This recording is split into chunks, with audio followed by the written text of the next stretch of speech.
And you, as an entrepreneur, as a business owner, whether you own a business now, whether you're in the process of starting a business, you're going to need to hire people. And your ability to hire the right person and hire the right person the first time, quite honestly, is going to determine a lot of your success as an entrepreneur. So in this video, instead of making a boring, bland video on like, here's how you hire, I didn't want to do that. I thought it'd be interesting to share the experience of, all right, I got over 400 applications. I'm already running this business and this company. How the hell did I manage this? I want to share with you the process that I went through from start to beginning, how I narrowed down the resumes to how I actually posted the job, like how I came up with the job description and the post, how I narrowed down the first batch of people, then the second, then doing the interviews, and eventually actually to making the offer and all of that. And so we do all these reflection exercises, and I'm like, all right, I need to hire a director of operations. I need to hire someone to fill in these weaknesses. So went back. I'm like, all right, we're going to do it. So here's what I did. I used AI, right? So this is when we go into the process of like what I actually did to hire this person. Maybe you skip to this point because you don't want to hear all the other part of me rambling. So what did I do? So number one, I used AI, right? I'll share my screen for a second to show exactly what, like the prompt that I used. So I said, hey, I need to hire a director of operations. I'd like you to learn some of our current roles in our business before I ask for your help writing a job description that will attract high caliber talent where our post really stands out to them. And so, hey, ChatGPT said, great, send me this stuff, your team structure, your processes, your goals, your values, da, da, da, da, da.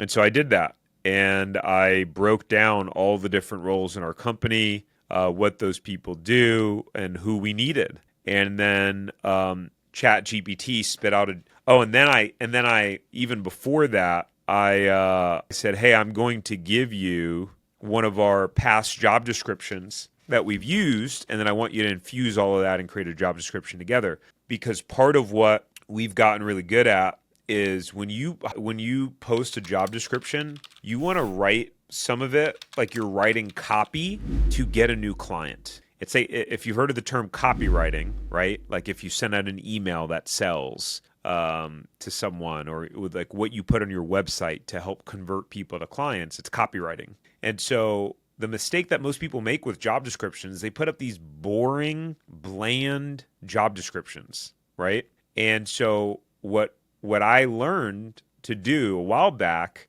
was that I'm very intentional about the job description we put out, and we speak directly to the soul of the person that we're looking to hire. I'm going to give you an example. I'm going to show you as an example, right? And we write copy so that we are going to attract our ideal candidate and repel the people that we don't want. So here's an example. So, are you the kind of person who turns chaos into clarity and builds systems that scale fast-growing businesses? Do you love leading teams, optimizing operations, make things run smoother, faster, and better by using innovative technology, especially AI solutions and strategies every day? So, I mean, I could go into like the science and the art of like why some of this is written the way that it is, but I knew that, hey, I want someone. Number one, I knew that I want someone who could handle business operations, right? So that's why I called it Director of Business Operations. We use EOS, Entrepreneur Operating System. And so really who we be looking for is something that EOS calls the integrator, right? So I made sure to put that as part of the title in the job description, because again, I'm using these special buzzwords where like the right candidate's going to be like, oh my goodness, this is the exact job that I'm looking for. Because what you need to know is when you're hiring someone, guys, you're trying to sell them on your company as much as they're trying to sell you on hiring them. The really quality caliber candidates and people that are exceptional, they have options. Like they may just be browsing and still employed, and you're competing with them staying with their company. You're competing with them going with another company. So like you've got to influence them. And so that's what we're looking to do here. And then I'm thinking, all right, like I want someone who is good at operations, but I don't want someone stale who's just stuck in their ways. They're good at keeping things organized, but they don't leverage technology. So like, hey, I want someone who's like on the cutting edge, right? And so are you ready to help transform people's lives through franchise ownerships while building the systems that power it all. If you're nodding your head to all of the above, you might be the director of business operations, right? The title we're hiring for, aka integrator, that's the name again that's used in EOS, aka future chief operating officer. To say to someone like, hey, we want someone that's high enough caliber that could be the COO at some point. And then we go into, say exactly who we're looking for. You're going to be the glue that holds everything together. You might be a good fit if you like working for small, scrappy companies. Corporate environment is not for you. You've led operations for high growth startups, right? Your experience and blah, blah, blah, blah, blah. So we're very specific about like who we're trying to attract. And that's part of what helps to get not only a volume of applicants, but quality applicants. So if you're trying to hire someone in customer service, like, hey, do you love talking to people every day? Are you great at, making people smile? And are you like the calming voice in stressful situations, right? And again, use ChatGPT to help you with these things. By the way, I'll scroll up and you can see we got applications received 418. By the way, I'm just seeing too, great turnaround time. I mean, we got 418 applications posted May 26. We had an accepted offer on Monday the 16th. So that's about 3 weeks hammered through this. So let's talk about the process, right? So all these applications come in. Number one, I pay to sponsor it on Indeed. I pay to sponsor it about 10, 15 bucks a day. That's really all that it needs. It'll tell you the amount of estimated applications that you're going to get. So I pay to sponsor it. And it being a remote role, you're going to get a lot more people that apply for remote positions. That's what I learned, because what I also did was I duplicated the post and posted it for people here in Orlando where I live, where it would be a hybrid role. And just to give you an idea, I got 10% of the applications for the hybrid role that would actually come to the office a few days a week. You're gonna open yourself up to a wider talent pool by hiring someone who's remote. So you gotta weigh that for your business, like what makes the most sense. But that's what we've done, and it's been helpful. So I said to ChatGPT, hey, I got over 400 applications. How in the world do I get through this? I bit off way too much than I can chew. And so it said, hey, you've got to, narrow it down to at least 50. So it was like, all right, I wasn't going to get through every single application. I don't think I got through all of them, but I got through a few hundred. I do know that. Let's see, I rejected 211. I shortlisted about 60. I got through like 300 applications. I got through over It's crazy. So I narrowed it down to the top 50. That's what ChatGPT's advice was. Then once I narrowed it down to the top 50, it was like, all right, you got to narrow it down to basically like 10. And I was like, oh man, 10's going to be really difficult. So I narrowed it down to I got about 40 people in this sheet. So here's what I did is once you start looking at 40 resumes and they're, narrowed down from 400, like all of these people are incredibly talented and incredibly smart. So it's like, how in the world do I narrow this down? These people are all so good. I felt like I was just kind of guessing, right? Just winging it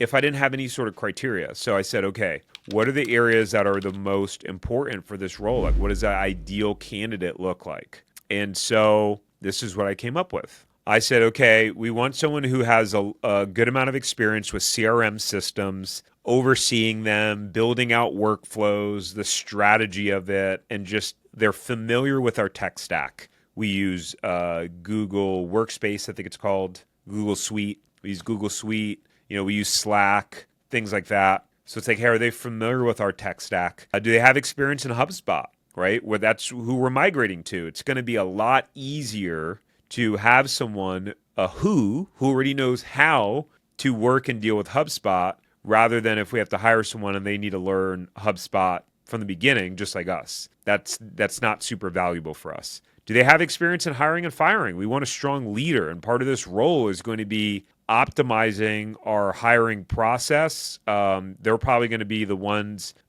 weeding through resumes, helping lead the hiring process again, because this part of this role is to take me out of the day-to-day. So we're going to be relying on this person. They need to have done a lot of hiring and firing and know how to onboard people and train people the right way, all that stuff. We wanted them to be experienced in EOS, the Entrepreneur Operating System, because that's the framework that we run the company on.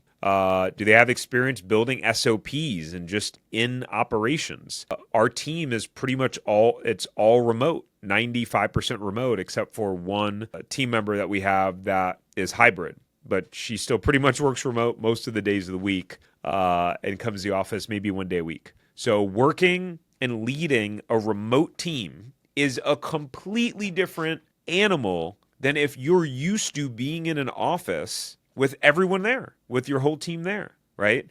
And so it's like we need to make sure that someone has that experience. Do they have small business experience? So again, same deal. I'm going through some of these resumes and people are going, I managed a profit and loss of $68 million and helped to reduce spend by $6 million, and like, or I managed a profit and loss of $17 million, or they just work for a company with 1,000 employees. It's so much different working in a small company where resources are limited, where funds are limited, and you got to be so resourceful and scrappy. And you got to wear multiple hats. There's not a full role for all these small nuanced things. Working for a small business, it's just completely different. So it's like, all right, even though there were amazing talent out there of people that were just incredible, but if you were working in your corporate office all day and you hadn't worked in a small business, you probably weren't going to make it to the next stage. And then their overall acumen, right? For this role, it's like this person could potentially become our chief operating officer. And they're going to slowly but surely lead a bunch of people on our team and kind of take some of the people that report directly to me, and then they'll start to report to this person. So like this person has to have a level of acumen, leadership presence. Can you feel their presence in the room? Are they sharp? Are they experienced? And so that was important. So then as you can see, I went through scoring people, and of course I hid the names from here, but then I just started going through each resume and just gauging based off of the resume and the questions I had the people answer. So I had them answer a couple of questions. What's got you interested, excited about applying for this role? Tell me about an experience where you solved a problem using technology. When can you start? And another question, right? So depending upon how they answered that, their resume. Oh, I also have an automation set up in Indeed. So when someone applies, as soon as they apply, every single person after they apply, they automatically get a message from me that makes it seem like I actually manually sent them the message. And it's like, let's say their name is Joe. Hey, Joe, thanks for applying. What's something about yourself that your resume doesn't tell me? It's something like that. And so some people don't reply and don't respond at all. Some people do. It's interesting to see the things that people say because, a resume doesn't tell the full story. Like I want to know about the person, the individual, what makes them unique. What is your resume not telling me about you and who you are? And so based on the combination of the way they answer those questions, their resume, and their response to the automation or no response, I would designate the score that they got. And then I said, okay, great. So out of those people, here are who I'm going to interview. And I checked off, here are all the people that I'm going to interview or have an interview with. So let's see, we got 1, 2, 3, 4, 5, 6, 7, 8, 9, 10, 11, 12, 13, 14. So then, and there were actually a few more on here that I think I had already interviewed. So then I scheduled a 30-minute interview. Now keep in mind, I'm doing all of this because this is a role that I'm hiring for that is a direct report that reports directly to me. And this is like I'm hiring someone who's a hire we must get right. So it's just like I've got to suck it up and do this. Keep in mind, by the way, and you'll just have seasons of having to do this. I spent dozens of hours looking at resumes, dozens. 15, 20, okay, maybe a couple dozen, a very significant amount of time looking at resumes. And so there's going to be times where, like in your business, you're going to have to do, in order to get yourself out of doing things that you don't want to do, you'll have to, in the short term, do more things that you don't want to do. just turned out, it's just so happened that the timing kind of aligned perfectly where our kids had just finished school and my wife had a trip planned with them to go out to California to visit some of her family and childhood friends. And I was going to be staying at home to just work. And so literally they left on Friday evening. That next Saturday, I spent pretty much the entire day looking at resumes. I think I spent a quality 6, 7 hours looking at resume that Saturday. Sunday, I went and played golf in the morning and then got home and spent another 3 or 4 hours looking at resumes. And I think that Monday too, I spent a few hours looking at resumes. So lots and lots of time. I mean, it was exhausting, guys. It was, I wanted to pull my hair out. Not that I have much more of it. It's thinning. But it was exhausting. It was frustrating. I felt angry at times, and I just felt like, when is this going to end? But I just knew that there was a light at the end of the tunnel, and it was going to be worth it. And I knew that if I did everything in my power and gave it my all for the process, my likelihood of finding the right person, because of how key this role is, was going to be much higher. And so I then scheduled 30-minute interviews with all these people. I asked them all the same exact questions. I had my template of what it was that I asked them. Let's see, I can share with you what some of those questions were. Hold on, let me find it real quick. And so I just, I do well with process. I know some people, do better. Like some people may be good at kind of just winging it. I know entrepreneurs that are really great at that. They have a little bit more of a organic style of doing things. I just find that I really like being process oriented, in the manner in which I do it. So here were the questions. I'm going to share my screen here that I asked in the first interview.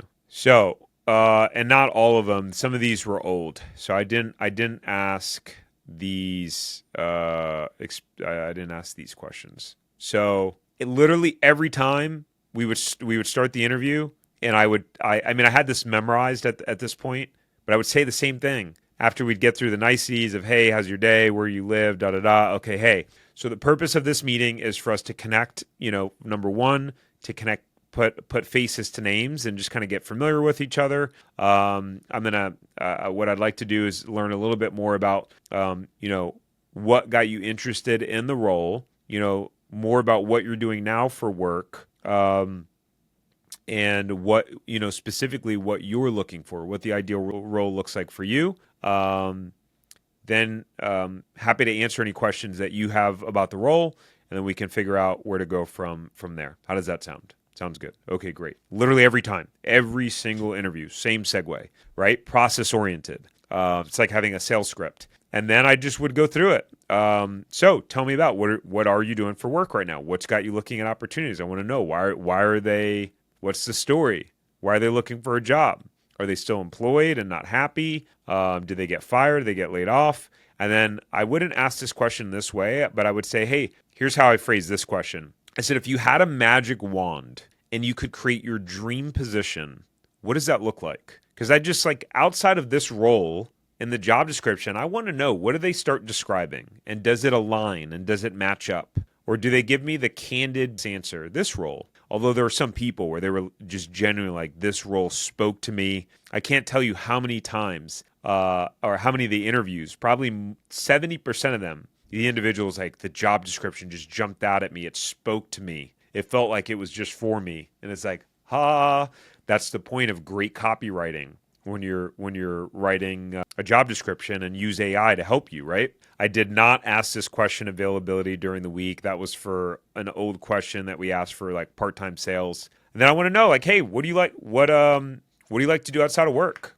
Tell me, who is Joe outside of work? What kind of hobbies do you do? Now, I'm not asking, you can't ask in interviews, there are non-HR friendly questions. You can't ask, hey, do you have a family? Do you have kids? You can't ask any of that stuff. But I do want to know, did they play sports growing up? Are they active? What do they like to do, right? Who is this person as an individual? Then I would shift into, hey, so, and I would just hit them with it. Hey, what's your understanding of what we do? That's how I would ask the question. Because I want to know, did they do their research? Did they do their homework? I've had people come to the interviews before.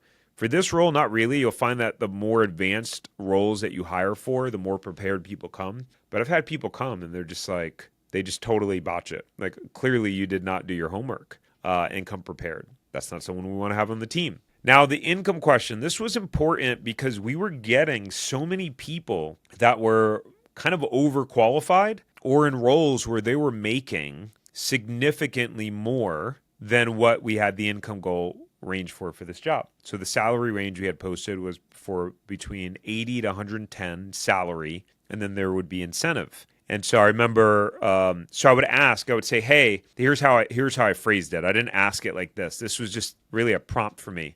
Here's very specifically how I would ask it. Hey, I just wanted to make sure that you saw the salary range for the role and that it aligns with your goals. And there were a couple people where they go, oh, yeah, I wanted to talk to you about that. And they'd say, hey, right now, actually, the role I just left, I was making 150 salary or 170 salary or whatever. So, like, how much flexibility do you have? And it was like, The first couple of interviews, it was like, yeah, like quality candidates. I didn't want to nix it there yet. It was like, all right, we can talk about that and figure that out. But what happened was as I interviewed more and more people, and obviously we had we had a ton of talent in pool. We had, there was more demand than supply, more demand for the job than supply. There's one role, 400 applicants. So as we got further in the process and I interviewed more and more people for this first stage, there was a lot of people saying, yes, it aligns, and very quality people. So at that point, it made no sense to continue the conversation with individuals who were saying already early on that our salary range was going to be too low for them. So what I did was if I invited them to the next stage, which was a personality assessment, and having them do that first to make sure they have the proper wiring and DNA for the role, I would just put, hey, here's the salary range, and I just want to confirm that this is the the amount that we would be offering. And actually, one person self-eliminated.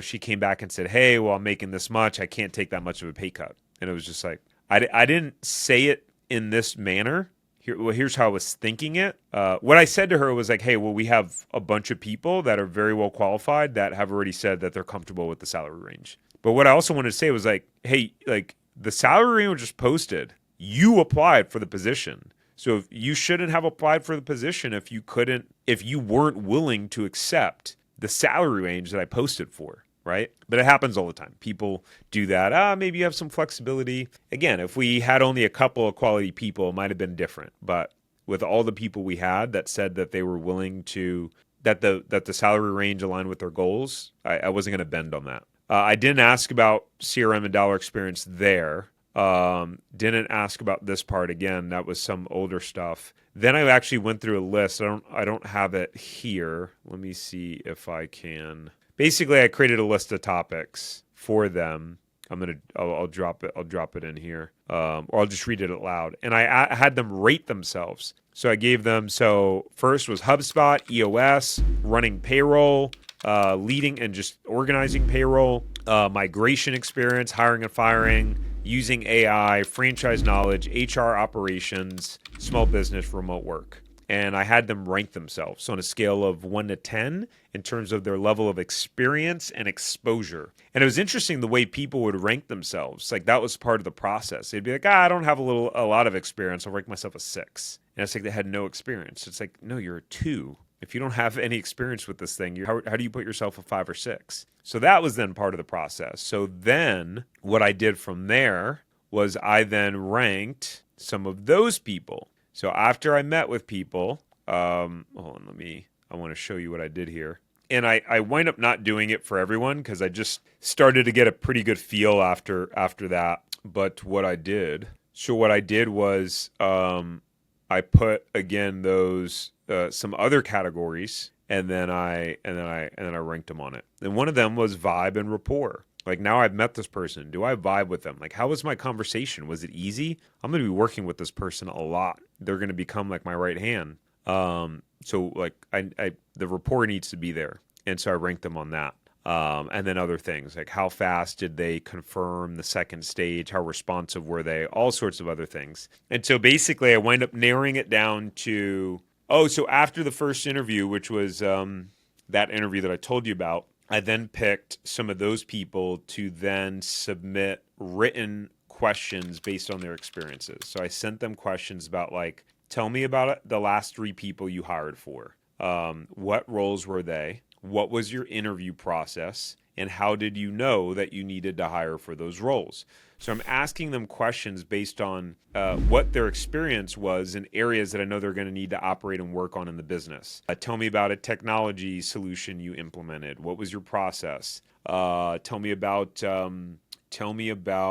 the last hire that you made that didn't work. Why didn't it work, and what did you do about it? Because we all get hires wrong. So I want to know what happened, what was their learning lesson, did they take accountability for it? So I asked them a bunch of questions like that. And this was the way to, at this point, I had invested so much time in looking at resumes. I had one day where I had, I think, 3.5, 4 hours straight of interviews, back to back to back, 30-minute interviews. And so it's like, I got to make this process more efficient. I can't do a 1 hour second interview with 6, 7 people. I just like this process is going to take forever. And at the same time, I'm managing everything else in the business too, like my normal stuff. So I'm, at this point, that week of getting through this main process, I mean, I probably worked 70 hours that week, if not more.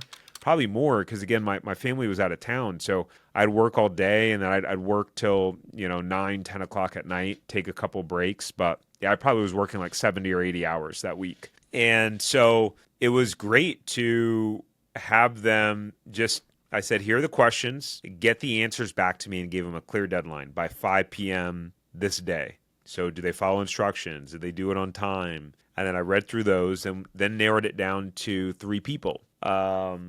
Or I had some people take some more personality tests that we then pay for those. And then I narrowed it down to 3 people. Then I had those 3 people meet with our leadership team. So there's 4 other people on our leadership team besides me. We have marketing, sales operations, technology, and our head of brokerage. And I gave them an assignment. I gave them a problem that we needed to solve that was going to require collaboration with all of the departments, like a real life problem and project that we were going to need to figure out how to do. I made them a Loom video on what the problem was and just kind of what we were looking for broadly. And then they were going to need to prepare however they were going to prepare. I gave them very broad and loose instructions to see how they interpreted that.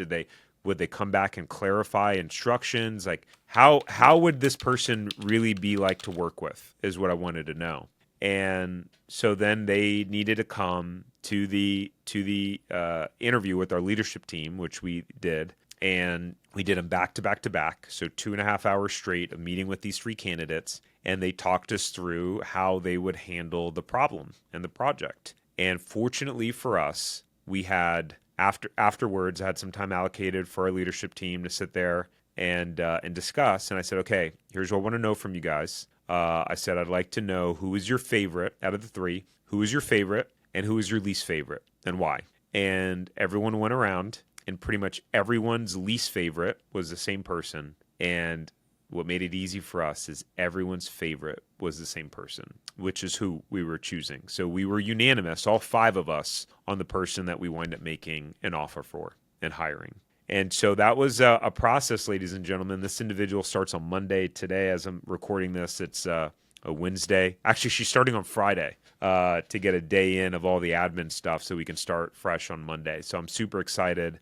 This person has been a franchisee. And so we continue to hire key people on our team that have franchise experience. Our head of brokerage, Mark, he used to own 13 Five Guy franchises. One of our other brokers was an award-winning franchisee. Our third broker, he was a franchisor and exited and sold his franchise system. And then now our director of operations, she was a franchisee and sold her business. So it's important that we're bringing people in that understand our mission. And our mission at Franchise Empire is to help people own money-making franchises. It's really important to us that we're putting people in the position to succeed. We're helping to reduce the risk and helping them to increase their likelihood of success. And part of the way we do that is by having people on our team that have been there and done that and know what it's like, know how scary it is to put your life savings or hundreds of thousands of dollars into a business or take out a loan for hundreds of thousands of dollars and